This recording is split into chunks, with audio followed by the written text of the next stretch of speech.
there's going to, I guess what I'm asking is, do you think there's going to be any big takeaways from coronavirus as like, okay, an electric based future isn't as crazy or as impossible as we thought it was just a few months ago?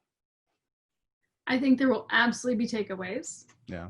I don't think we're smart enough to have hit upon them. I think what we've seen so far can generally be explained.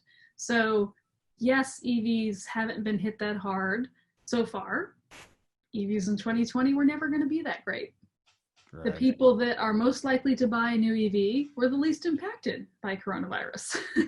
There's some other things that sort of suggest against reading into the fact that, yeah, in the last few months, EVs have still sold. You know, the federal tax incentive for the Chevy Bolt ran out for sure, like the last little bit ran out at the end of March. And so there was still that little rush to try to get that last $1,800 and things like that. So there are some sub points that kind of read into what we've seen in the last few months.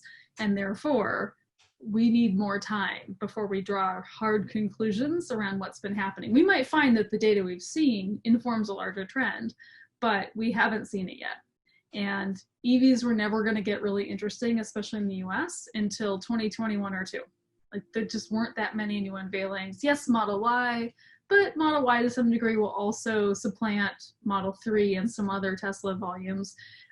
Volkswagen and some of the higher volume manufacturers don't really start to launch for at least another year or so for the US. ID3 will come here. And yes, there's lots of other smaller programs that will launch, but when we talk about volumes of things that could really start affecting more of the hockey stick we all want, that was always going to be a couple of years out.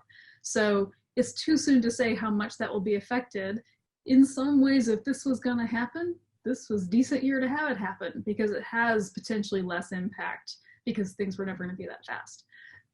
But we also need to not get complacent. It's the thing I have railed against for some years now, where everyone kind of goes, yeah, EVs are done and solved and they'll take care of themselves and we can all go off and play with autonomous or something else. And that has never been the case. We're still not there yet. It's still kind of a sophomore, junior slump. We still have to dig in and work hard. Thanks for joining us. Be sure to visit our website, connectingthegrid.com. There you can listen to our podcasts, contact us about sponsorship, or even be a guest on Grid Connections. While you're at it, if you found value in this show, we'd appreciate a positive rating on your favorite podcast or video streaming service. Or if you'd simply tell a friend about the show, that would help us out a lot too. Thank you again, and I look forward to us learning more together soon.